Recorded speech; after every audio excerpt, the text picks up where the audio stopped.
সবাই কেমন আছো বলো? আশা করি সবাই ভালো আছো। তো আজ বাড়িতে একটা রেসিপি বানাবো। কি রেসিপি বানাবো সেটাই তোমাদের সাথে শেয়ার করি, চলো। বানাবো গোটা সেদ্ধ বা গোটা চচ্চড়ি।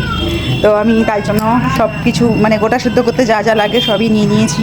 গোটা আলু, মটরশুঁটি, এখানে শিম, বেগুন, ওখানে বাঁধাকপি, আর এই যে মটরশুঁটি, লাউ ডাঁটা। রেসিপিটা অবশ্যই তোমাদের সাথে শেয়ার করব, তার জন্য যেতে হবে আমার রান্নাঘরে, মানে তনুশ্রীর রান্নাঘরে। তো সবাইকে ততক্ষণে টাটা। গোটা সেদ্ধ করার জন্য আমি নিয়ে নিয়েছি বেশ কিছুটা পরিমাণে লাউ ডাঁটা আর পালং শাকের শীষ পালং, অনেকটা পরিমাণে নিয়ে নিয়েছি। আর নিয়েছি বাঁধাকপিটা আমি একটু সেদ্ধ করে নিয়েছি জল দিয়ে আগে থেকেই। বাঁধাকপি লাগছে, গোটা আলু কিছুটা নিয়েছি আর কিছুটা কাটা আলু নিয়েছি, যেহেতু গোটা সেদ্ধ তাই। আর নিয়েছি বেগুন, একটু শিম, লাগছে মটরশুঁটি আর একটু বড়ি, এটা হচ্ছে বিউলির ডালের বড়ি। মশলা হিসেবে লাগছে আদা জিরে পেস্ট, মশলা খুব বেশি লাগছে না। আর লাগছে একটু শুকনো লঙ্কা, তেজপাতা আর পাঁচফোড়ন। আর একটু আমি মটর কড়াই নিয়েছি, ভিজিয়ে দিয়েছিলাম আগে থেকে, এটাও দেবো আমি এটাতে। সামান্য কিছু গোটা মটরশুঁটি নিয়েছি, এটা দেখানো হয় না, আবার দেখিয়ে দিলাম। তো নুন, হলুদ, লঙ্কা এগুলো তো থাকছেই। কিছুটা পরিমাণে তেল দিয়ে দেবো। তেলটা গরম হয়ে গেছে, আমি এবার এই বড়িগুলো ভেজে নেবো তেল নিয়ে।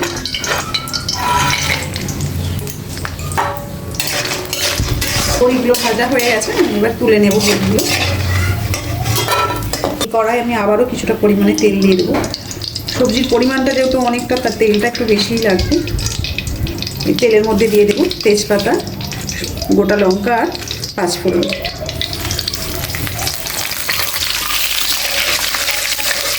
প্রথমেই আমি দেবো আলু।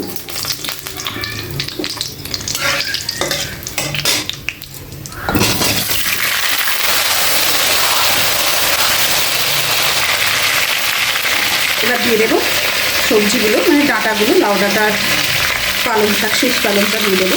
আলু আমি খোলার সময় নিয়েছি, যেহেতু নতুন আলু, অসুবিধা নেই।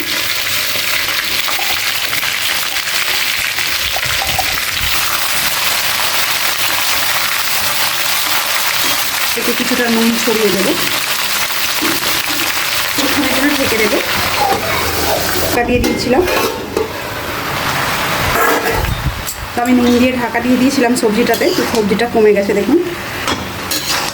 এবার এর মধ্যে আমি এই কড়াইগুলো দিয়ে দেবো, যেহেতু কড়াইগুলো সেদ্ধ হবে তাই আগে থেকেই দিয়ে দেবো। আমি আবারও একটু ঢাকনা দিয়ে দেবো কিছুক্ষণের জন্য।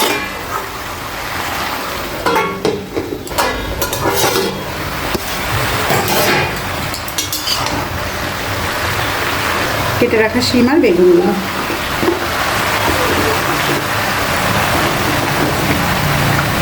এগুলো আবার একটু ঢেকে দেবো, দিলে পারে এগুলো আবার কমে যাবে।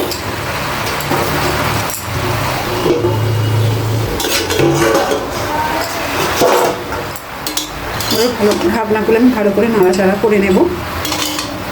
আমি এবার দিয়ে দেবো বেশ কিছুটা পরিমাণে হলুদ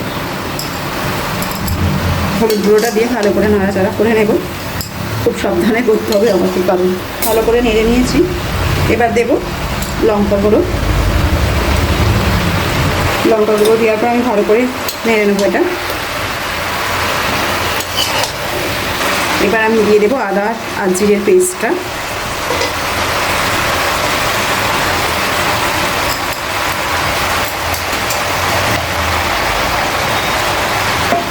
এটা দেওয়ার পর ভালো করে কষিয়ে নেব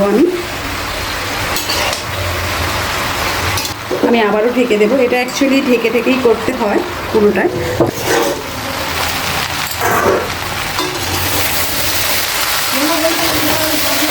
এবার যে আমি বাঁধাকপি নিয়েছিলাম আর এই গোটা কিছুটা মটরশুঁটি নিয়েছিলাম, তো এগুলো একটু একটু করে দিয়ে দেবো উপর থেকে।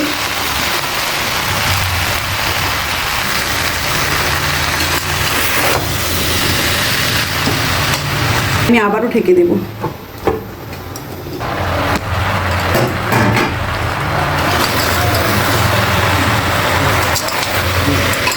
ঢাকনা খুলে ওপর থেকে এবার কিছুটা পরিমাণে স্বাদের জন্য চিনি দিয়ে দেবো। চিনিটা যেহেতু সবজিটা অনেকটা আছে, আমি চিনির পরিমাণটা অনেকটাই লাগছে, আমি নিয়েছি, ওপর থেকে দিয়ে দেবো। সামান্য নুন দেবো, নুন আমি আগেও দিয়েছি, নুন যে যা স্বাদ মতো দেবেন। দিয়ে হালকা নাড়াচাড়া করবো। আমি এবার একটু জল দিয়ে দেবো ওপর দিয়ে। সবজিটা যতক্ষণ না সেদ্ধ হচ্ছে আমি এটা ঢেকেই রেখে দেবো।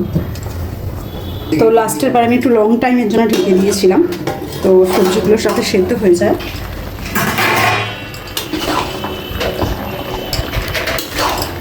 বড়িগুলো এবার আমি নামার একটু আগে দেব, বড়িগুলো দিয়ে দিলাম।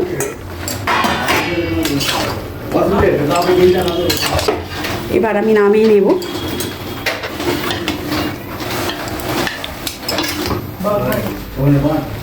ব্যাস আমার রেডি গোটা সিদ্ধ। তো কেমন হয়েছে রেসিপিটা অবশ্যই কমেন্ট করে জানাবেন।